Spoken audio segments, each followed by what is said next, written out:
이 시간 우리에게 주시는 하나님의 말씀은 구약성경 이사야 40장 3절에서 8절까지의 말씀입니다. 제가 가진 성경으로 구약성경 1013쪽에 있습니다.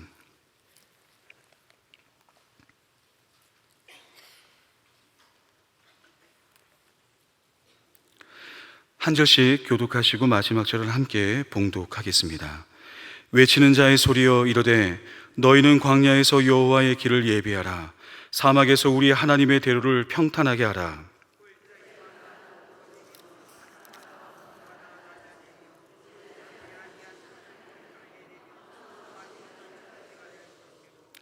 여호와의 영광이 나타나고 모든 육체가 그것을 함께 보리라. 이는 여호와의 입이 말씀하셨느니라.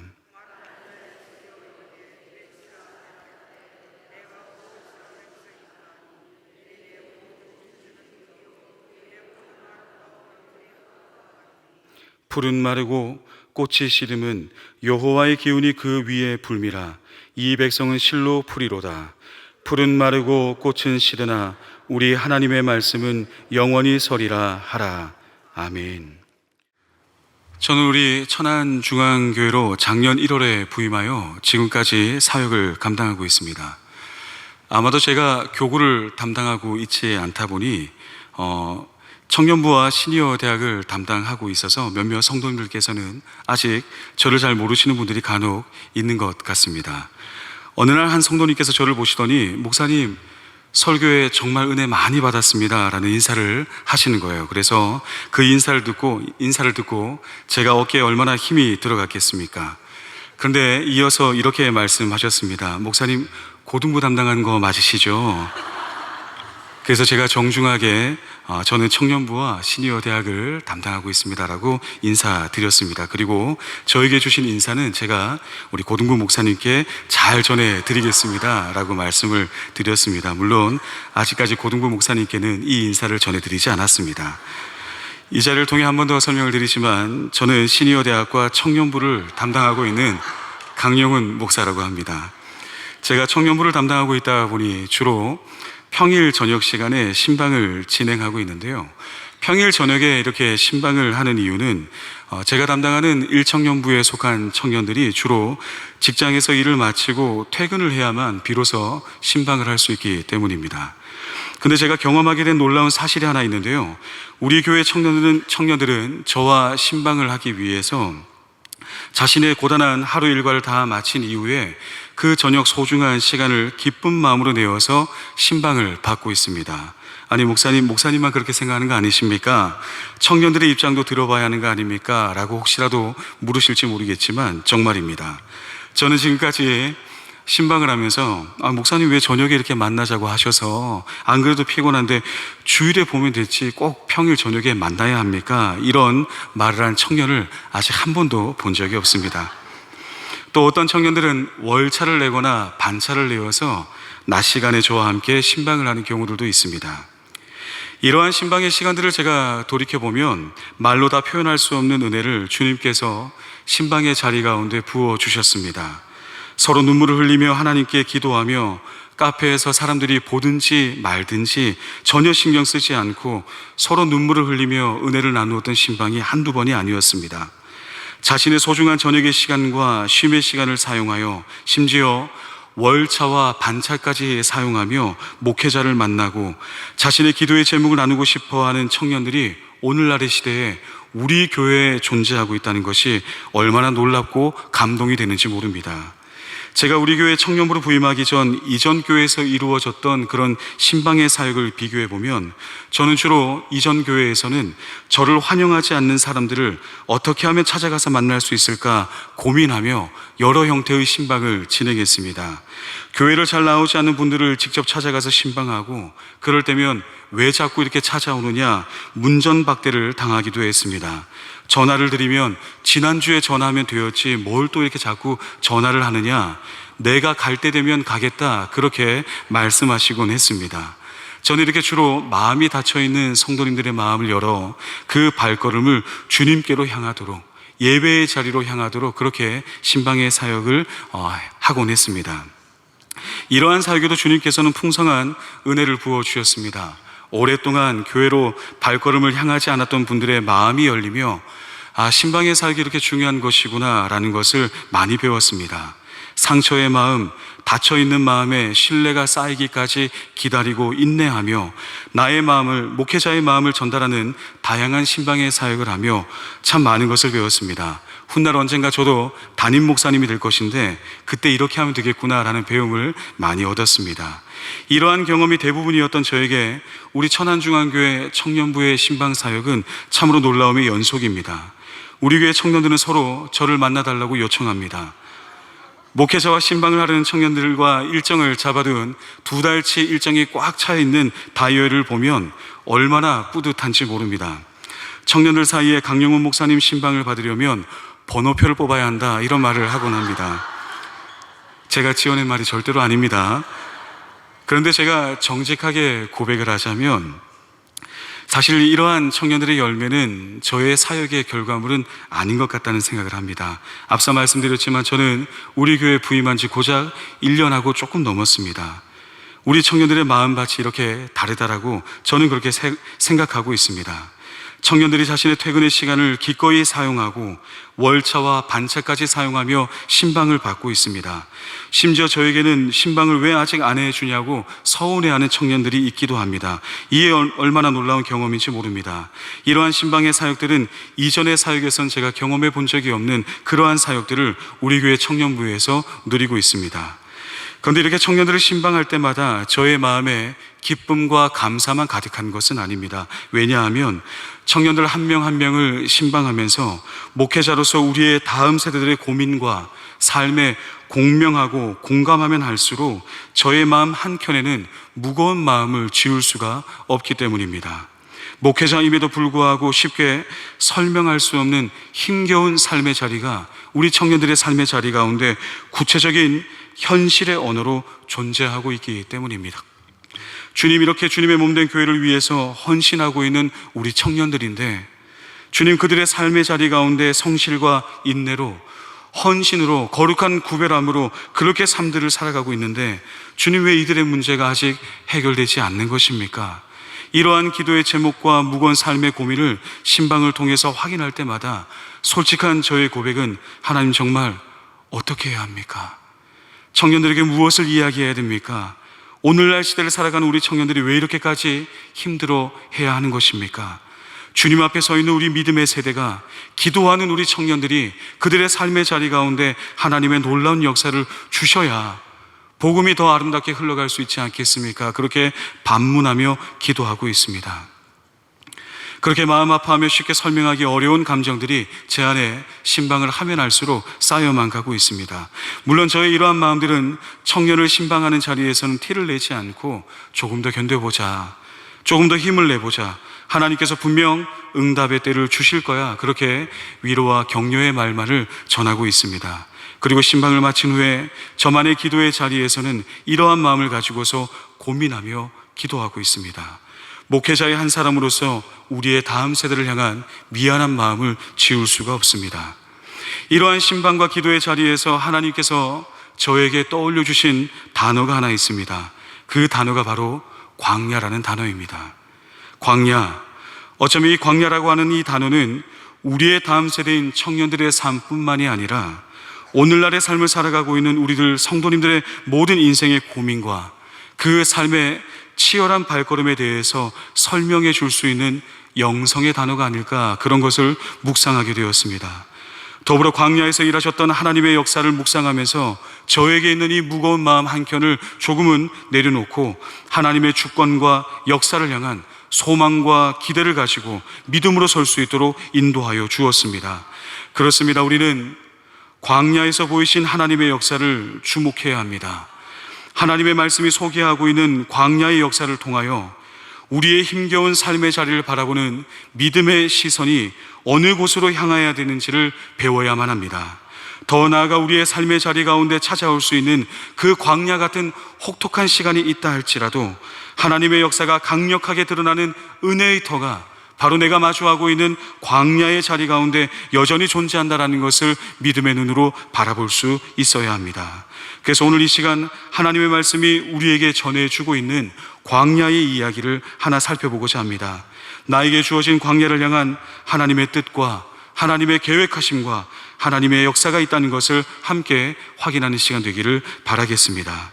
먼저 성경 말씀이 소개하는 여러 광야의 이야기들 중에 단편들을 간략하게 설명을 드리자면, 어떤 광야의 이야기는 자신의 삶을 버리고 도망한 사람의 삶을 소개하고 있다는 것을 잘 알고 있으실 것입니다. 모세와 같은 이들의 인생입니다. 또 어떤 광야의 이야기는 광야라고 하는 그 처절한 장소에서 청소년 시기를 보내며 성장한 인물이 있다는 것을 우리에게 이야기해 주고 있습니다. 바로 다윗과 같은 사람들의 삶의 이야기입니다. 또 어떤 이는 오랫동안 이어져 온 광야의 삶을 청산하고 철저하게 준비의 시간을 광야를 통해 보낸 이후에 새로운 시작을 이어갔던 사람들의 이야기를 들려주고 있습니다. 여호수아와 같은 사람들의 이야기입니다. 또 어떤 이는 하나님의 놀라운 말씀을 준비하며 주님의 때가 이르기까지 광야에서 담대히 말씀으로 구별하며 스스로 그렇게 광야로 나간 사람의 이야기를 소개해 주고 있습니다. 세례 요한과 같은 사람입니다. 또 광야에서 시험을 받으며 그 시험을 통해 모든 인류가 실패하였지만 한 분만큼은 이 모든 실패를 극복해내고 우리에게 새로운 언약의 삶이 가능하도록 우리에게 길이 되어 주신 분이 있습니다. 바로 우리 주 예수 그리스도이십니다. 이처럼 우리가 알고 있는 너무나 유명한 하나님의 사람들이 준비되고 하나님의 역사를 드러내기 위한 중요한 배경으로 소개되고 있는 장소가 바로 광야입니다. 뿐만 아니라 광야에서는 이스라엘 민족이 하나님의 백성으로 준비되기 위한 성막과 제사의 제도를 처음 배웠던 장소이기도 합니다. 다른 의미로 광야는 성막을 통해 하나님의 충만한 임재를 경험했던 첫 번째 장소입니다. 더불어 광야에서 이스라엘 민족은 하나님의 율법의 말씀을 받았고 그 말씀을 삶의 태도와 윤리로 삼기 시작한 출발점이 바로 광야였습니다. 다시 말해 광야에서 하나님을 예배하는 방법을 배웠고 광야에서 하나님의 백성으로 살아가는 삶의 윤리를, 말씀의 법을 배웠던 것입니다. 광야는 바로 그런 곳입니다. 오늘 우리가 함께 살펴본 본문의 말씀에서도 구약의 말씀의 여러 곳 가운데서 가장 위대한 소망의 예언이 선포되고 있는 본문이 오늘 우리가 함께 읽은 본문의 말씀입니다. 이사야 40장 3절의 말씀을 우리 한 목소리로 함께 읽어보도록 하겠습니다. 함께 읽겠습니다. 시작.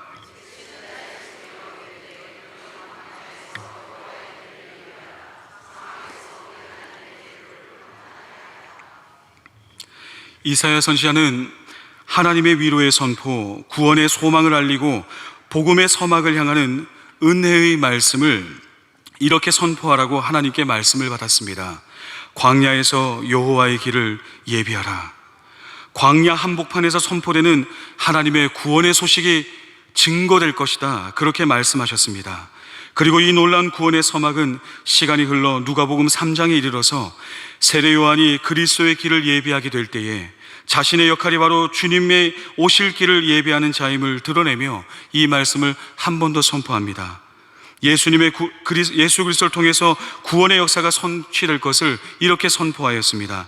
누가복음 3장 3절에서 6절의 말씀을 제가 읽어드리겠습니다. 요한이 요단 각 북은 각처에서 와서 죄사함을 받게 하는 회개의 세례를 전파하니 선지자 이사야의 책에 쓴 바 광야에서 외치는 자의 소리가 있어 이르되 너희는 주의 길을 준비하라. 그의 오실 길을 곧게 하라. 모든 골짜기가 메워지고 모든 산과 작은 산이 낮아지고 굽은 것이 곧아지고 험한 길이 평탄하여질 것이요 모든 육체가 하나님의 구원하심을 보리라 함과 같으니라. 하나님의 놀라운 구원의 역사가 있게 될 것을 예언한 이사야도, 이 예언이 실제로 성취되었음을 선포하는 세례 요한도 모두 동일하게 하나님의 복음의 역사가 흘러나오는 은혜의 장소를 광야로 소개했습니다. 광야에서 외치는 자의 소리, 여호와의 길을 예비하라. 그런데 생각해보면 왜 하필 광야일까요?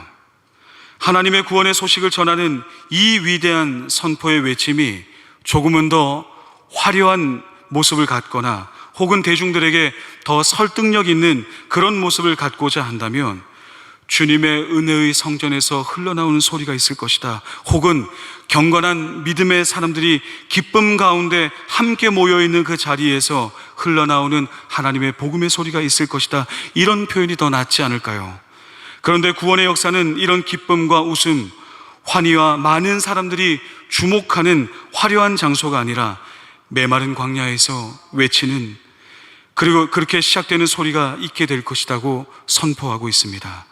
아무것도 기대할 것이 없는 광야에서 선포되는 것이 다름 아닌 하나님께서 우리 모두를, 단 한 사람도 빠짐없는 우리 모두를 구원하여 주실 것이라고 하는 소망의 메시지였습니다. 이것이 우리에게 익숙해서 그렇지 생각해 보면 광야에서 흘러나오는 소리, 광야에서 시작되는 소리는 그리 웅장하거나 화려하거나 기대감을 가질 만한 소리는 아니었을 것입니다. 이것을 반증하는 것으로 신약 시대에 예수 그리스도께서 오시는 그 특별한 날을 준비하였던 그 역사적인 순간에 대중들이 이사야의 예언이 성취되었음을 고백하는 세례 요한의 선포를 듣게 되었을 때에 호응하며 반응하긴 했지만, 다수의 지배층들을 비롯하여 이스라엘을 움직일 수 있는 그런 유대인들의 핵심의 그 자리에 있던 사람들은 세례 요한을 신경 쓰는 정도로만 여길 뿐 그가 선포하는 것에 반응하지 않았습니다. 심지어 세례 요한을 순교하도록 그들이 가지고 있는 권력을 사용하는 것에 주저하지도 않았습니다.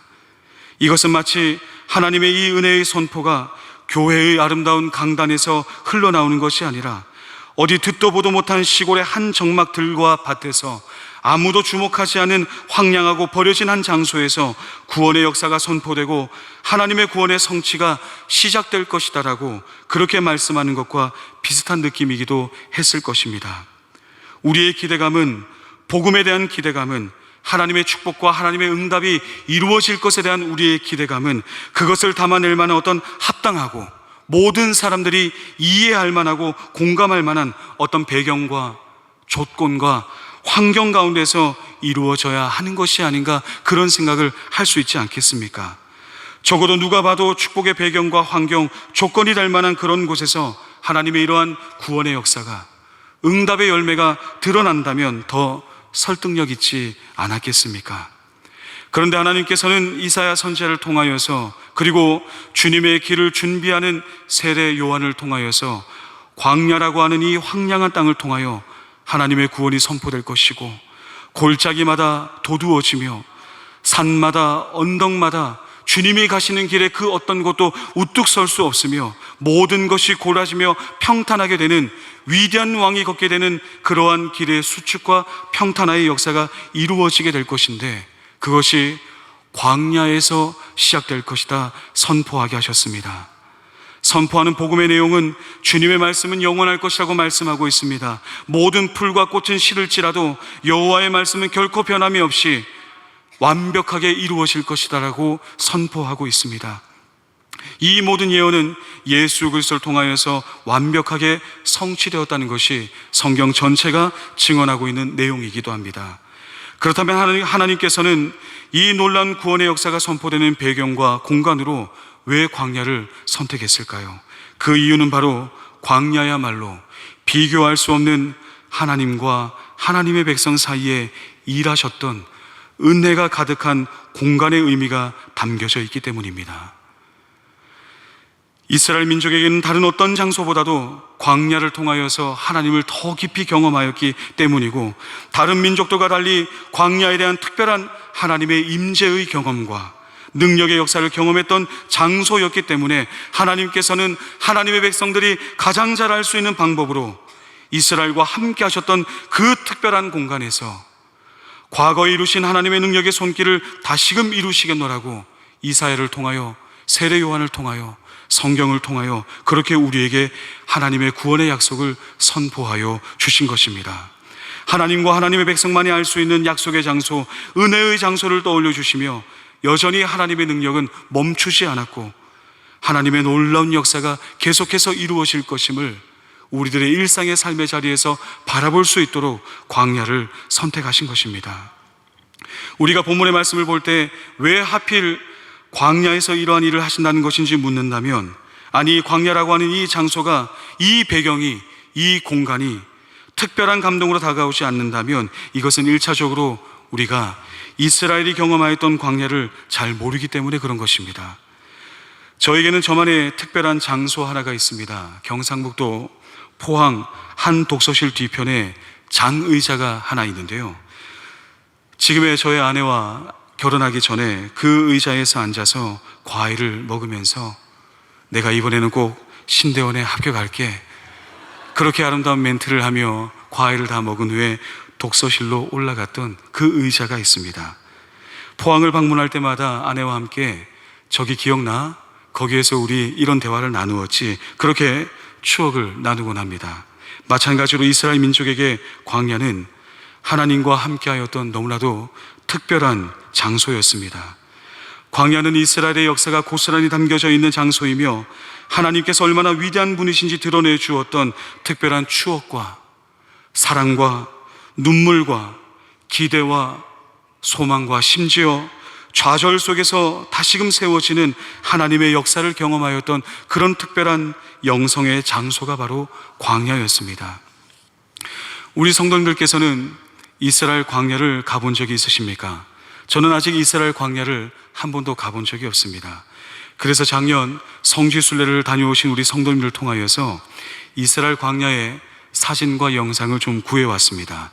작년에 직접 이스라엘 성지순례를 가서 찍었던 영상 하나를 보여드리고 이어서 몇 개의 사진을 보여드리도록 하겠습니다. 잠시 함께 영상을 보겠습니다. 그래서 사실은 시내산을 이 이집트 쪽에 가보신 분도 계시겠지만 거기는 더 뜨거워요. 진짜 아무것도 없고 이스라엘은 이제부터 뜨겁게 시작하는데, 그래서 성경에 보시면 출애굽기에 형제에게 겉옷을 빌리거든 해가 지기 전에 반드시 돌려주라 해요. 왜냐하면 그것이, 그 옷이 그 사람에게 생명이고 죽을 수도 있고 살 수도 있기 때문에, 기온이 15도 이상 차이가 나고 이 바위돌이 물을 빨아들이기 때문에 밤에 굉장히 차갑습니다.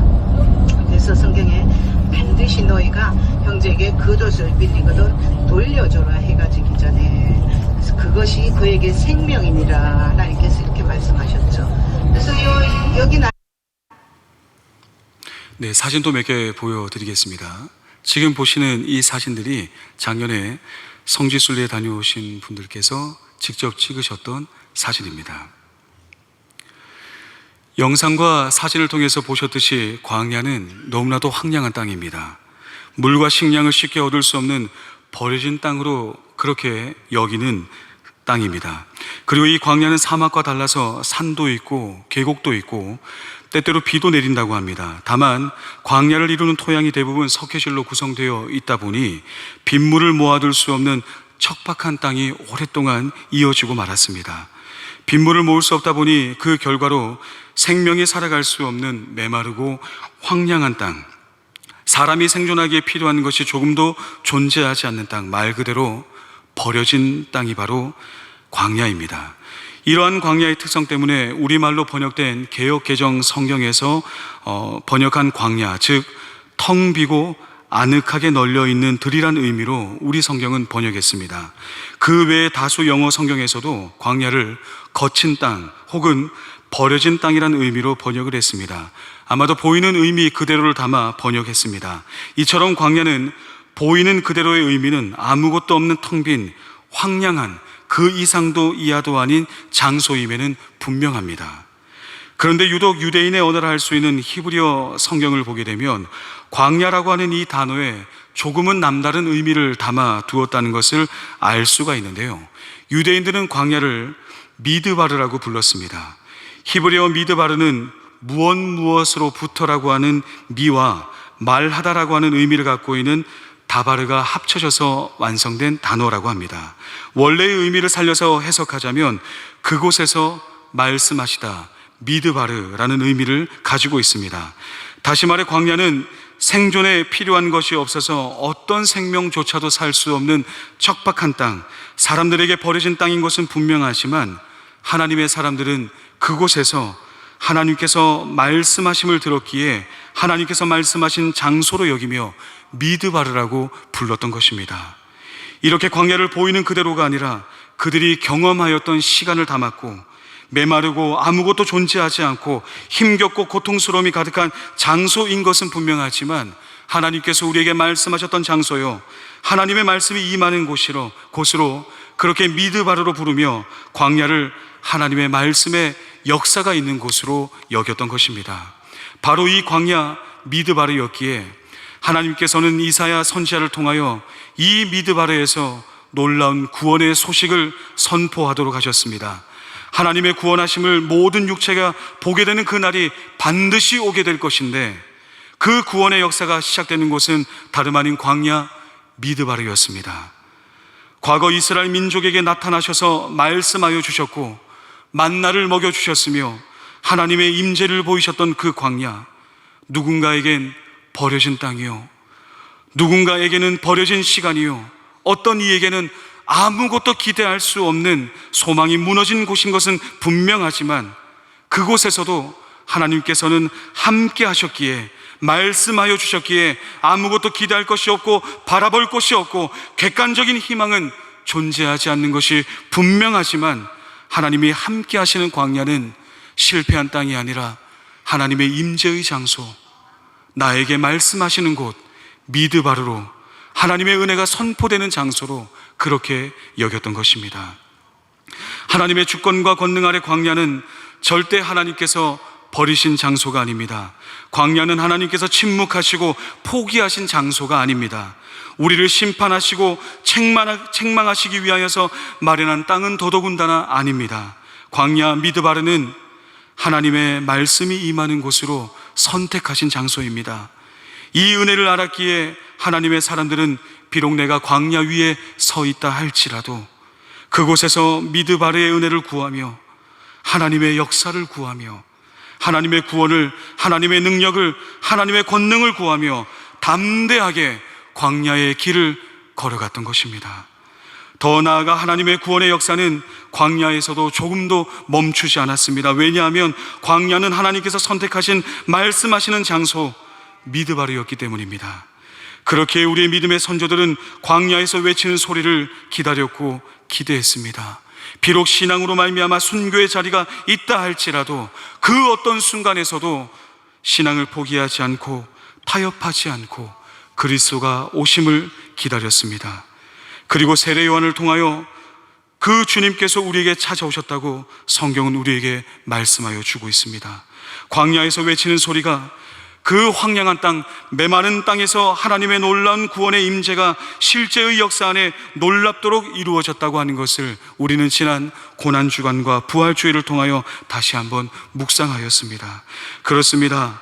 광야는 아무것도 없는 땅이 아니라 하나님의 구원의 소식을 전하는 은혜의 장소이며, 지금도 이 광야 같은 삶의 자리는 하나님께서 버리시는 땅이 아니라 주님의 임재가 가득한 장소입니다. 혹시 나의 인생의 길 가운데 광야와 같은 시간을 보내며 간절한 기도의 제목을 삼고 계신 성도님이 계십니까? 혹시라도 그 광야가 나의 인생의 길을, 그리고 사랑하는 나의 가족과 나의 자녀의 길을 설명하는 것 같은 그런 시간을 보내고 있어서 간절한 마음으로 매일마다 주님을 찾으며 기도의 제목을 갖고 있는 성도님들이 있으십니까? 꼭 기억하시기 바랍니다. 광야는 하나님께서 함께 하시며 놀라운 역사를 이루시는 장소입니다. 물론 설교를 시작하며 말씀드린 것처럼 저는 우리 성도님들의 삶의 자리에 힘겹게 존재하는 광야와 같은 그 시간이, 그리고 그 공간이 왜 존재하는 것인지 다 설명할 수 없어서 때때로 힘이 듭니다. 하지만 분명한 것은 우리에게 주시는 그 광야는 좌절의 땅이 아닌 것만은 분명합니다. 나의 광야가 아무리 척박하여도 우리 주님께서는 나의 광야의 시간 가운데 함께 하십니다. 그리고 나에게 말씀하시고 그 장소가 버려진 땅이 아니라 미드바르의 역사로 우리와 함께하여 주십니다. 그렇게 우리는 광야 위에서 주님을 바라보아야 합니다. 광야를 이겨내는 법, 광야를 극복하는 법을 말씀 속에서 찾아내야 합니다. 광야의 자리에서 함께 하시는 하나님의 그 손길을 반드시 경험해야 합니다. 그리고 그 광야에서 선포하시는 미드바르의 하나님의 역사를 우리는 우리의 삶에서 확인해야 합니다. 그렇게 하나님을 신뢰함으로 광야를 미드바르로 우리가 만들어내어야 합니다.